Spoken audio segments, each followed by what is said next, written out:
오늘 본문에 의지해서 예루살렘의 복을 누리며 살라, 그런 제목으로 좀 말씀을 드리려고 합니다.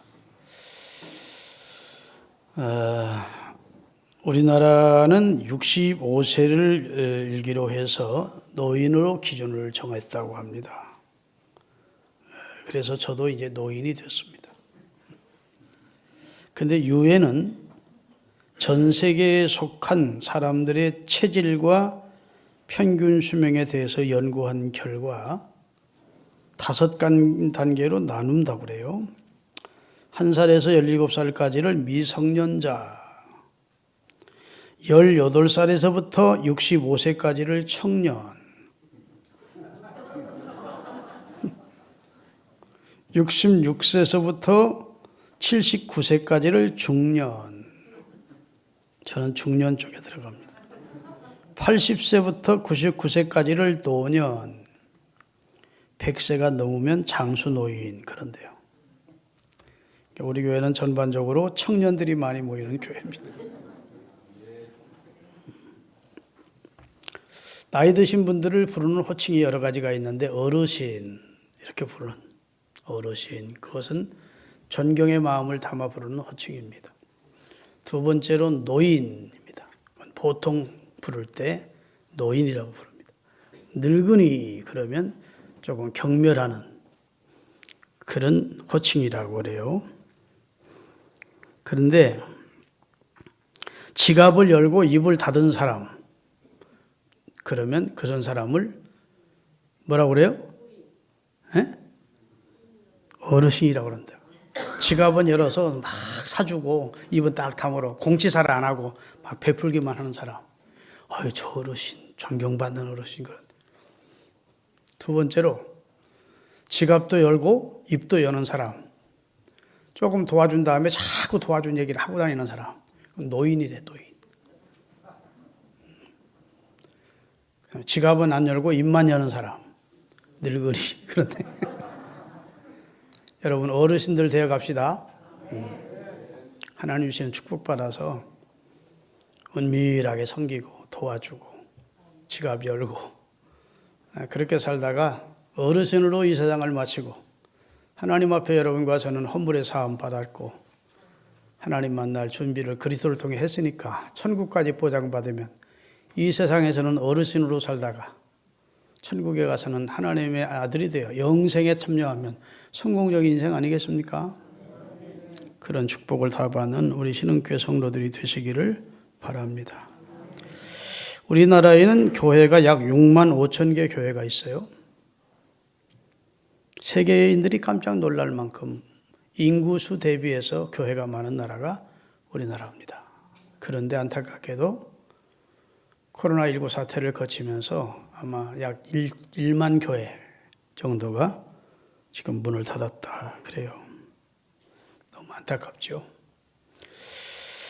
그래서 이제 한 5만 5천 개 교회가 우리 대한민국 땅에 있고 약 3만 명의 선교사님들을 파송하고 돕는 우리가 선교 대국이 됐습니다. 그런데 이렇게 많은 교회가 있지만 내가 몸담고 사랑하고 행복하게 섬기는 교회가 없다면 그건 불행한 성도입니다. 불행한 인생이죠. 교회를 전전하며 다니면서 아직도 참 몸담고 사랑하고 너무 내 교회처럼 생각이 되고 소중하게 느껴지고 그런 교회가 있다면 그것은 참으로 복 있는 성도고, 아직도 내가 사랑하거나 그 다음에 관심이 있거나 몸담거나 그런 마음이 없는 교회가 교회 생활을 만약에 하고 있다면 그건 참 안타까운 성도라고 할 수 있겠습니다. 여러분 교회 생활 잘하는 축복을 받으시고 교회를 사랑하시는 복을 받으시기를 바랍니다. 불신자들은 교회가 얼마나 소중하고 가치 있는 곳인지를 모르죠. 그러나 그리스도인은 성경을 통해서 우리는 교회가 얼마나 가치 있는 것이고 하나님의 눈과 마음이 머물러 있는 것이고 하나님의 아들의 피로 속죄함을 받은 하나님이 소중하게 여기는 사람들이 모이는 모임체이기 때문에 하나님이 참으로 가치 있게 보는 것이 교회라는 사실을 우리는 압니다. 할렐루야.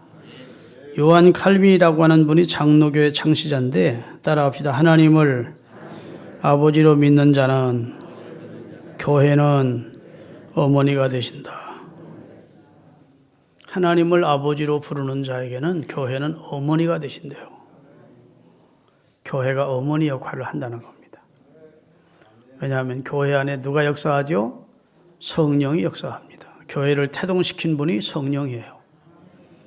그래서 오순절날 마가 요한의 다락방에 성령이 임하심으로 교회가 태동이 됩니다. 그래서 어떤 교회가 좋은 교회냐? 성령이 운행하시는 교회. 성령이 역사하는 교회가 좋은 교회죠. 할렐루야. 그래서 교회가 성령의 역사로 어머니 역할을 해주는 곳임을 성도들은 깨달아야 됩니다. 나를 품어주고 내게 젖을 주고 나를 이미 그리스도 안에서 출산시켰고 보호해주고 양육하듯이 어머니 역할을 교회가 하고 있다는 사실을 알고 교회를 소중하게 여기는 성도가 되어야 돼요. 배가 항구에 딱 도착이 되면 닷을 내리듯이 성도는 이 파도치는 세상에서 정함이 없이 떠돌아다닐 수밖에 없는 이런 세상에서 하나님의 교회에 딱 닻을 내려야 돼요. 아멘. 그래서 하나님 나무라면 하나님의 전에 잘 심겨진 종려나무 같은 백향목 같은 나무가 되어야 된대요. 교회에 심겨진 나무, 교회에 닻을 내린 배 같이 돼야 그게 복 있는 성도라고 말씀하고 있습니다. 이스라엘 사람들에게 있어서 예루살렘은 특별한 의미를 지닙니다. 이스라엘의 수도가 다윗 왕국 시대 이후에 예루살렘으로 확정이 됩니다. 다윗이 통일 왕국을 이룬 다음 예루살렘을 이스라엘의 수도로 확정해요. 그리고 이 예루살렘이라고 하는 말 자체가 평화의 터전이란 말입니다. 샬람은 평안을 말하거든요. 이 예루살렘이라고요. 그리고 이 특별한 예루살렘을 시온소라 했고 시온이라고 불렀습니다. 하나님이 은혜 주시는 장소라고 그들은 믿었습니다. 믿습니까? 다윗이 성전을 짓기 전, 솔로몬이 성전을 지었는데 짓기 전까지는 예루살렘에 성소를 두었었습니다. 그러다가 다윗이 죽고 나서 예루살렘에 성전을 건축하게 되죠. 그 성전은 너무도 웅장하고 아름다운 성전이었습니다. 7년에 걸쳐서 건축했습니다. 그런 성전이 지어지니까 이스라엘 백성들은 성전을 가졌다고 하는 자긍심, 자부심으로 대단했습니다. 이스라엘 나라는 성전이 하나밖에 없습니다. 지역마다 성전 짓는 것을 용납지 않았습니다. 예루살렘의 중앙 성소 하나만 짓도록 했습니다. 바벨론 포로 시대 이후에는 각 동리마다 회당이라는 것이 세워집니다. 회당은 성경 가르치는 학교, 일반 상식과 공부를 가르치는 학교로 세워집니다. 그러나 예배하는 장소, 제사하는 장소는 중앙 성소인 예루살렘 성전 하나만을 하나님이 인정하십니다.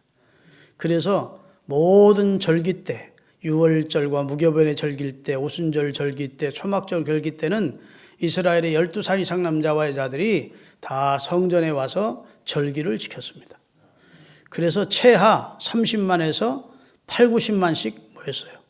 옛날에 8, 90만이면 대단한 겁니다. 왜 하루에 다니지를 못했느냐? 노테이션으로 돌아가면서 모여야 되기 때문입니다. 이스라엘 전체가 모이면 100만이 훨씬 넘으니까. 그러니까 무교절의 절기가 6월절과 합하여 8일 동안을 지켰다고요. 오순절도 그렇고 초막절도 그렇고 하루로 끝나는 게 아니었습니다. 그렇게 많은 사람들이 예루살렘 성전을 향하여 와서 성전에서 하나님을 예배하고 가는 것이 그들에게 최고의 선이고 하나님이 기뻐하는 일이라고 생각을 했습니다. 아멘. 예수님도 12살 때 그 부모를 따라서 예루살렘 성전에 왔다가 그 부모님이 불찰로 예수님을 잃어버리는 사건이 누가복음에 기록되어 있어요. 어디서 찾습니까? 다시 되돌아가서 성전에서 찾으셨어요. 예수여, 왜 우리를 따라오지 않았냐? 너 잊어버려서 우리가 고생했어. 너 찾느라고 3일 동안 헤맸다. 그랬더니 어머니, 아버지, 아들이 아버지 집에 있어야 될 것이 장안하지 않습니까? 어디를 찾아다니셨습니까? 내 아버지의 집으로 오면 되지요. 성전이 자기 아버지의 집이라고 말했으므로 마리아가 그 말을 마음에 두었다는 말이 성경에 기록되어 있어요. 그러니까 이스라엘에는 성전이 몇 개였다고요? 하나밖에. 그래서 자기들이 성전을 가진, 하나님의 말씀을 쫓아 성전을 가진 백성이고 율법을 받은 백성이라는 자긍심으로 이스라엘 사람들은 아주 굉장히 특별한 백성이라는 자긍심이 더 강렬했어요. 그래서 나중에는 성전이 우상시대입니다. 성전 안에 계신 하나님을 더 사랑하고 하나님을 높이는 게 아니고 성전이 우상시 되는 거예요. 저 이해를 못하는지 아무 소리도 안 하시네. 여러분, 성전은 하나님을 예배하는 장소에 지나지 않지 성전이 신이 아니잖아요. 하나님은 아니잖아요. 하나님을 사랑하는 마음도 없이 하나님을 신뢰하는 마음도 없이 하나님께 순종하지도 않으면서 성전에 와서 예배만 드리고 가면 신앙생활 잘한다고 생각하는 그런 모순적인 신앙생활을 이스라엘 사람들이 했다고요. 그래서 하나님께서는 잘 지어진 성전을 이스라엘 역사에 2번을 파괴시키십니다. 하나는 바벨론에 의해서 파괴시켜요. 두 번째는 헤롯 왕이 40년 동안이나 지었던 성전이라고 하는 엄청난 성전을 로마 정부에 의해서, 로마 군대에 의해서 파괴시키십니다. 그렇죠? 근데 마태복음 24장에 감람산 위에 앉으셔서 예수님이 예루살렘 성전을 바라보시면서 울었습니다. 그리고 성전을 저주하십니다. 돌 위에 돌이 하나도 겹놓이지 아니하고 때가 되면 다 무너진다. 보이는 성전은 진짜 성전이 아니야. 그런 말입니다. 아멘. 그걸 더 정확하게 하기 위해서 예수님은 수가상 우물가에서 사마리아 여인을 만나서 이야기를 나누시는 내용이 나옵니다. 요한복음 4장 20절에서 23절입니다. 띄우겠습니다. 우리 조상들은 이 산에서 예배하였는데 당신들의 말은 예배할 곳이 예루살렘에 있다 하더이다.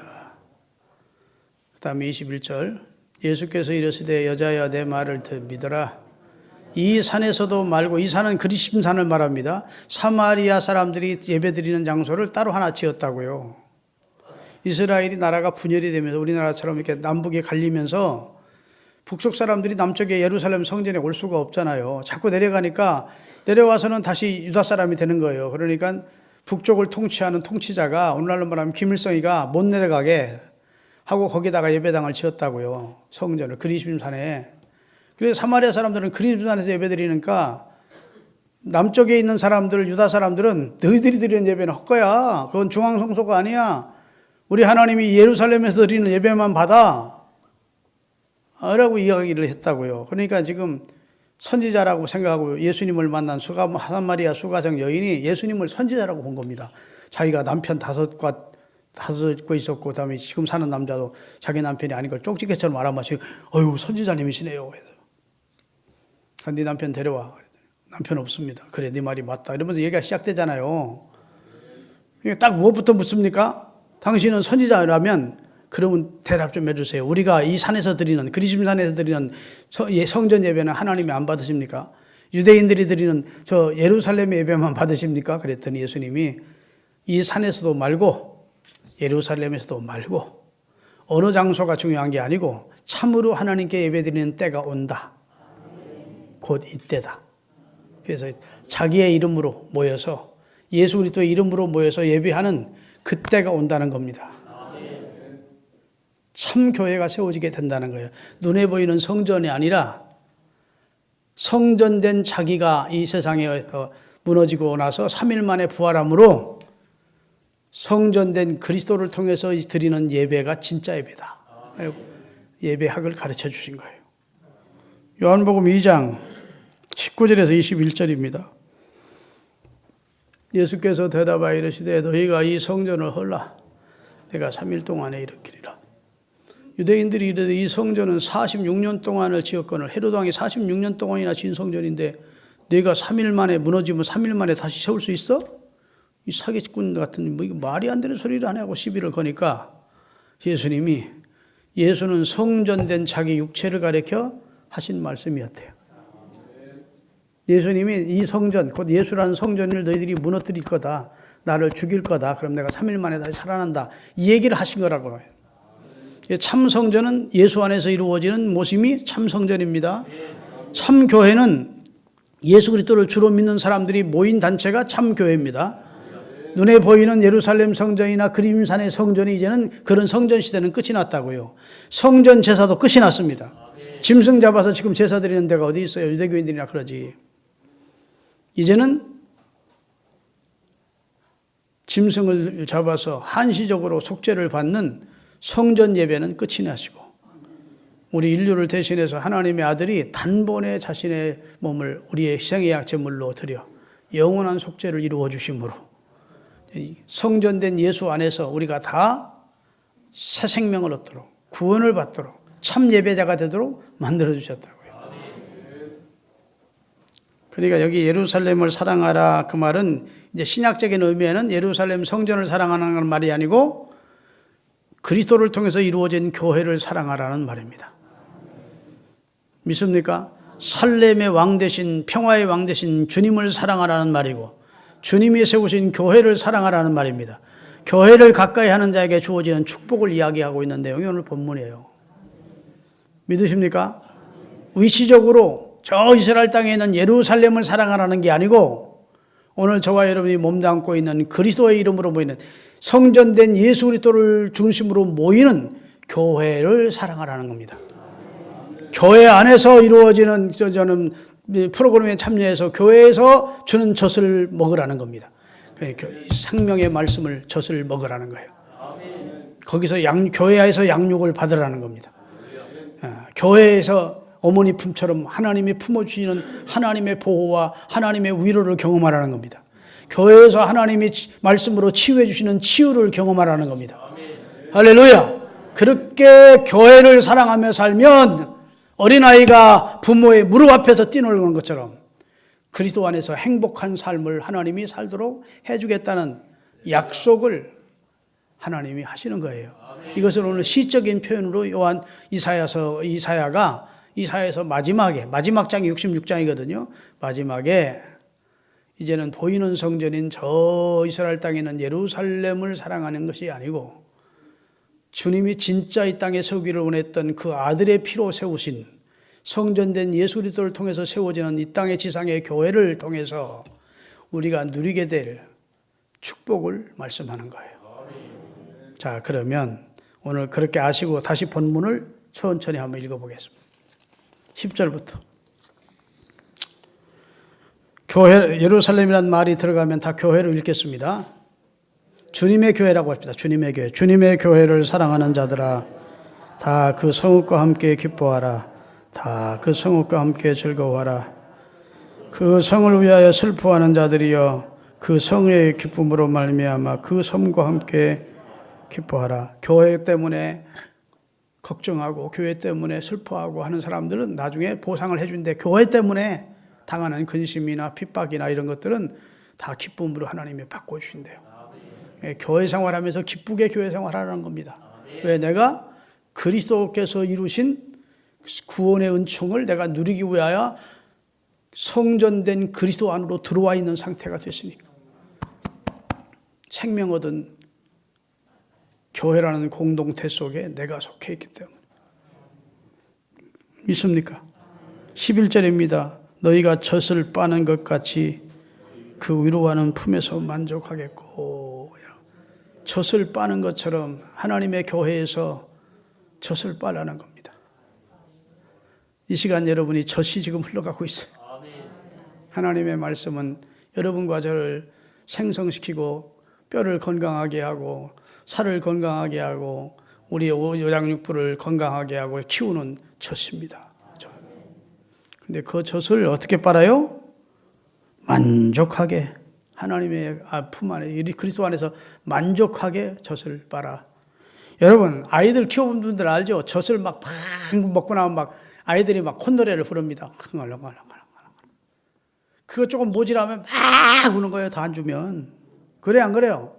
그래서 부모님의 고통 가운데 하나가, 엄마의 고통 가운데 하나가 젖이 안 나올 때, 젖을 아이에게 마음껏 못 줄 때, 그때 막 안타까운 겁니다. 그래서 그 아이에게 젖 좀 나오게 하려고 안 먹던 음식까지 먹고 영양가 있는 음식을 먹고 그러면서도 하여튼 젖을 많이 나오게 해서 아이를 좀 풍성하게 먹이고 싶은 것이 엄마의 마음이듯이. 그런데 교회는 그렇지 않다는 거예요. 주님의 품 안에서, 어머니 품 같은 주님의 품 안에서 풍성하게 마음껏 젖을 먹고, 마음껏 젖을 먹은 어린아이가 엄마 품 안에서 흥얼거리면서 만족할 빠끗빠끗 웃듯이 교회 생활을 그렇게 하라는 겁니다. 은혜 받으면 너무 좋지, 교회 나와서. 근데 교회 나와서 은혜를 못 받고 나면 짜증이 나는 거야. 아이들이 젖을 제대로 못 먹으면 막 짜증 나지. 누구 탓이요? 은혜를 끼치지 못하는 목사 탓이요? 은혜를 안 받는 성도 탓이야? 쌍방의 과실이 있지만 대부분은 성도들이 사모를 안 해서 못 받아. 아니, 새벽닭이 꺾여가고 우는 소리 가지고도 베드로가 회개했다니까요. 하나님은 누구를 세워도 은혜를 주실 수 있는데 은혜를 사모하지 않고 마음을 안 열어. 빠를 생각을 안 해. 젖을 빨아야 되는데. 그리고서는 배고프다고 짜증에 쌓고 뭐 은혜가 없다고 짜증에 쌓고 하면 어떻게 돼. 사모하면 다 받는데. 비가 옥수같이 내려도 뚜껑 닫아놓으면 한 방울도 그 단지 속에 안 들어가요. 열어놓으면 들어가는데. 내가 네 마음을 두드린다. 열어라, 너 마음을. 내가 네게로 들어갈게. 너와 나는 참으로 행복한 관계가 될 수 있는데, 주님은 그러시잖아요. 여러분, 주님과 행복한 교회, 주님 안에서 행복한 교회 생활을 하셔서 주의 주시는 복을 받아 누리시기를 바랍니다. 자, 다시 11절을 다시 한번 읽겠습니다. 처음부터 11절. 너희가 젖을 빠는 것 같이 그 의로하는 품에서 만족하겠고, 젖을 넉넉히 빤 것 같이 그 영광의 풍성으로 말미암아 흥겨워하리라. 여호와께서 이와 같이 말씀하시되, 보라, 내가 그에게 무엇을? 평강을 준다. 하나님의 은혜 안에 교회 생활 잘하면 평강의 복이 옵니다. 돈 잘 버는 복이 오는 게 아니고 먼저 평강의 복을 먼저 주세요. 평강, 마음이 평안해져. 그 다음에 그에게 문나라의 영광을 넘치는 시내같이 영광도 주시겠대요. 이런 말 하면 그냥 누가 먼저 아멘하기 전에 막 빨리 아멘을 해버려야 돼. 그래서 은혜를 사모하고 축복을 사모하는 마음이 있어야 돼.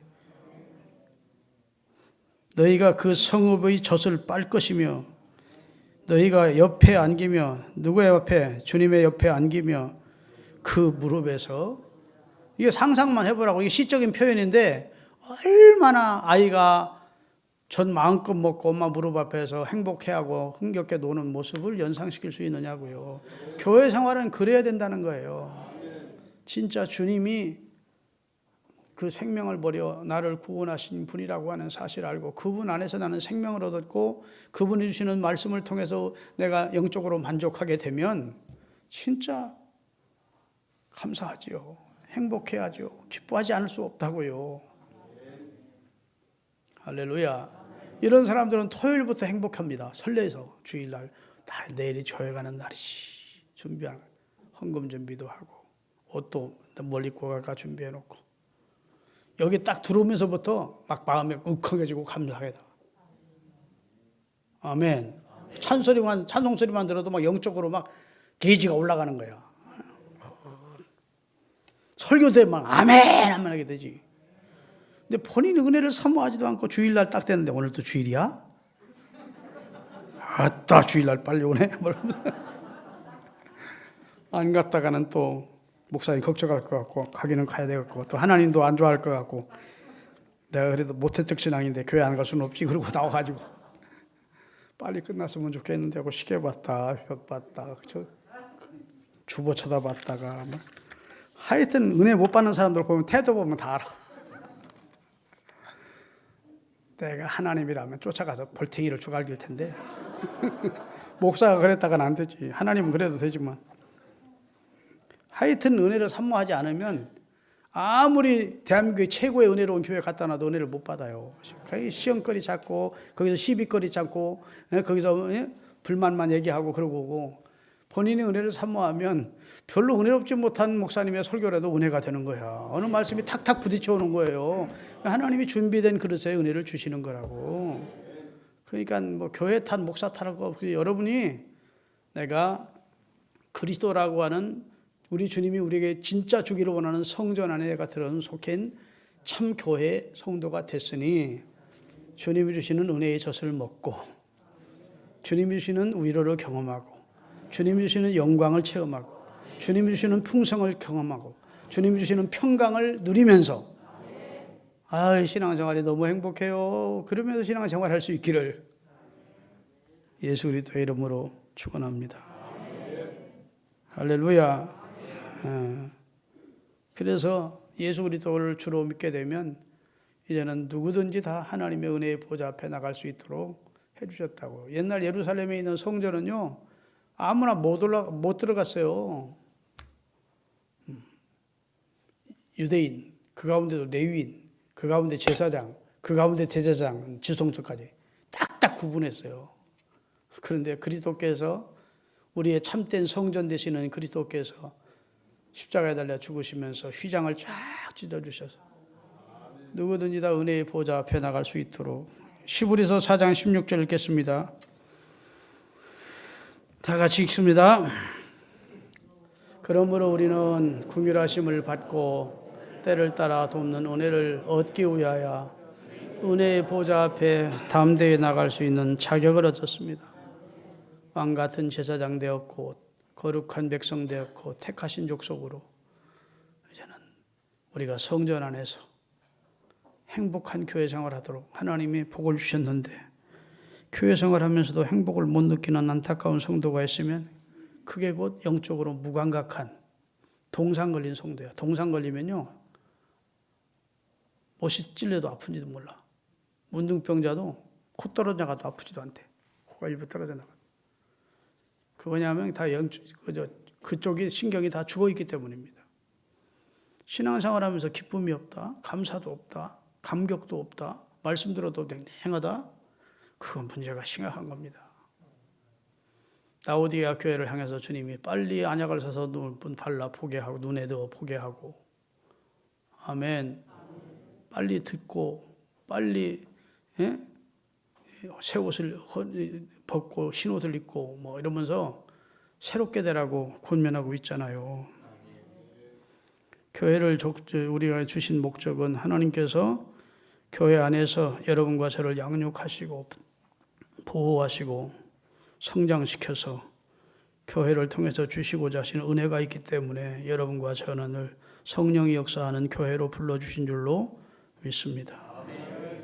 교회 통해서 하나님의 은혜를 누리게 하시려고, 치유의 은혜를 받아 치유받게 하시려고, 복을 받게 하시려고, 교회에 속하여 선교에 동참시키시려고, 하나님의 은혜의 젖을 빨게 하시려고, 그래서 그 무릎 앞에서 행복한 삶을 살게 하시려고 우리를 불러주셨다고요. 그래서 다윗은 예루살렘을 사랑하는 자가 복이 있대. 교회 사랑하는 자가 복이 있다. 시편 122편 6절 7절입니다.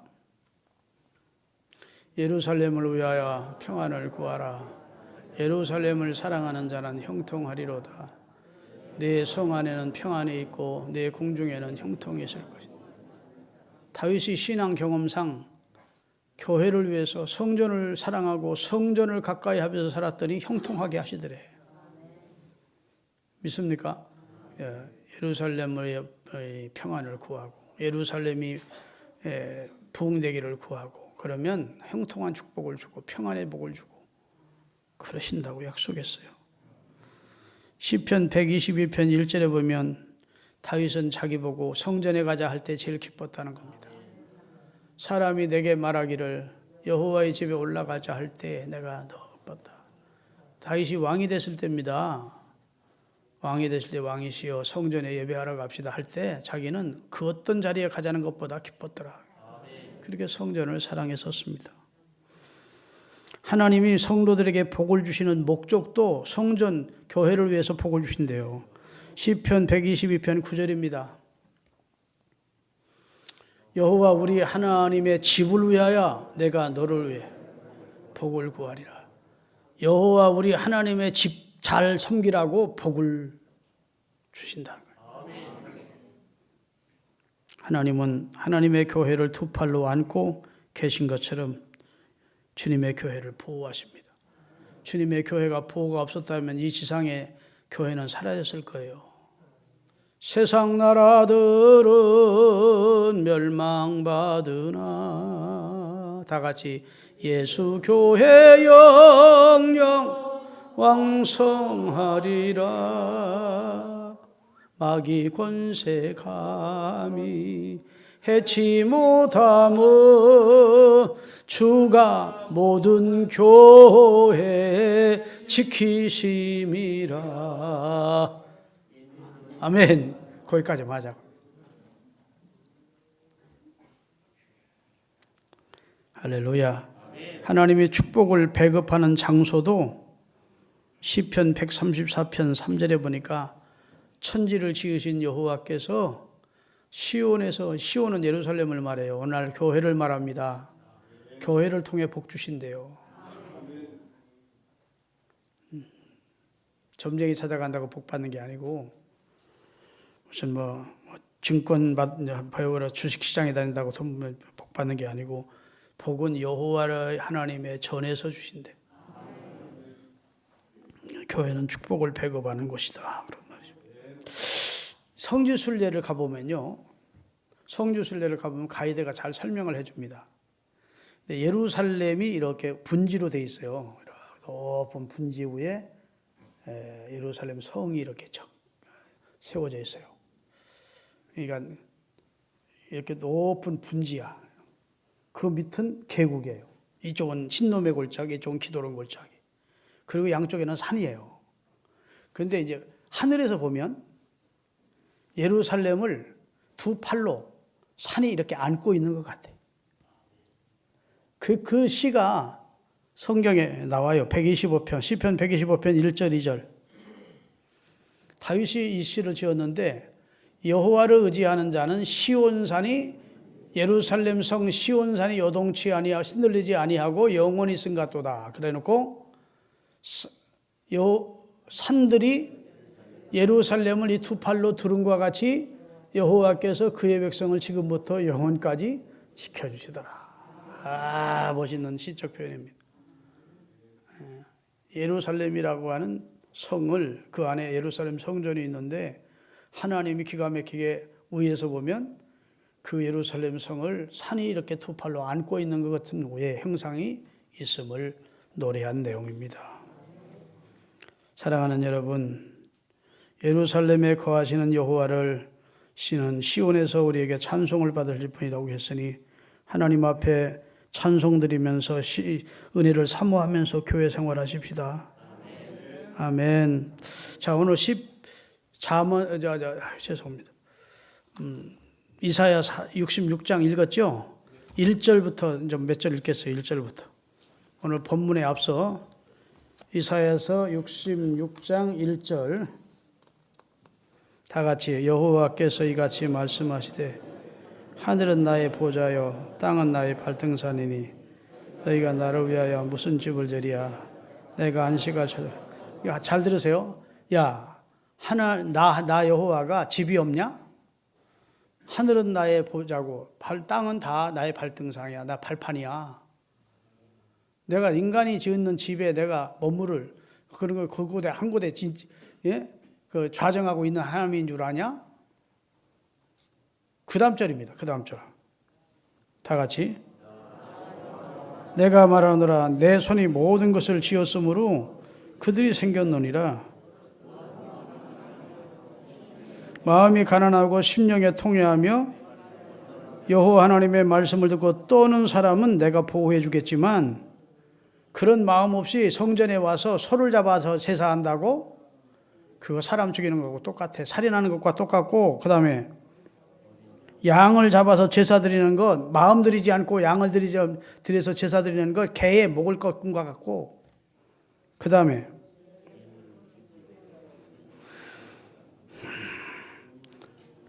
그 다음에 너희가 드리는 예물은 돼지의 피와 다름이 없이요 분향하는 것은 우상을 찬송함과 다름이 없다. 그런 것들은 내가 기뻐하는 게 아니라 성전 잘 지어놓고 마음은 하나도 들이지 않고 하나님을 두렵고 떨리는 마음도 없고 하나님의 말씀에 순종하겠다는 마음도 없이 예물은 드리고 제사는 드리는데 그건 하나님을 욕되게 하는 것이라는 거예요. 그럼 하나님 뭘 원하시느냐? 답이 나왔어요. 2절에 보면 나 여호와가 말하노라 내 손이 이 모든 것을 지었느니라. 나는 하늘도 짓고 땅도 짓고 모든 짐승도 다 내가 만들었다 그 말이에요. 그럼 나는 뭘 원하느냐? 따라합시다. 무릇 마음이 가난하고 심령에 통회하며 내 말을 듣고 떠는 자 그런 사람을 내가 원해. 그게 여러분 복음서에 나오는 마태복음 5장에 나오는 산상수훈의 1, 2, 3회의 축복입니다. 심령이 가난한 자가 복이 있다. 애통하는 자가 복이 있다. 온유한 자가 복이 있다. 이 말을 여기서 하고 있는 거예요. 마음이 가난하고 심령의 죄 때문에 통회하고 하나님의 말씀 앞에 떠는 온유한 심령을 가지면 그런 사람을 내가 기뻐하지 마음 드리지 않고 예배만 드린다고 내가 기뻐하겠냐? 그런 겁니다. 그러니까 교회 생활을 여러분 마음을 합해서 기쁜 마음으로 하십시다. 오늘 설교 길었지만 딱 하나야. 신앙생활을 하나님께서 예루살렘 옛날 성전 시대는 끝을 내시고 그리스도를 통해서 그리스도 예수를 통해서 새롭게 된 교회 시대를 만들어 주셨으니까 우리가 교회 안에 들어와서 신앙생활할 때 기쁘게 감사하게 그 안에서 평강을 누리며 은혜의 젖을 빨며 그 안에서 즐거워하며 그렇게 신앙생활을 해야 된대요. 교회 생활 잘 하십시다. 네. 지금 이 설교를 오늘 마지막 이제 인터넷 방송인데 설교를 듣고 집에서 아직도 교회 못 나오고 있는 분들 이제 성전 예배 나오셔서 하나님 앞에 교회 생활 잘하여 이전 신앙들을 다 회복하시기를 바랍니다. 기도하겠습니다.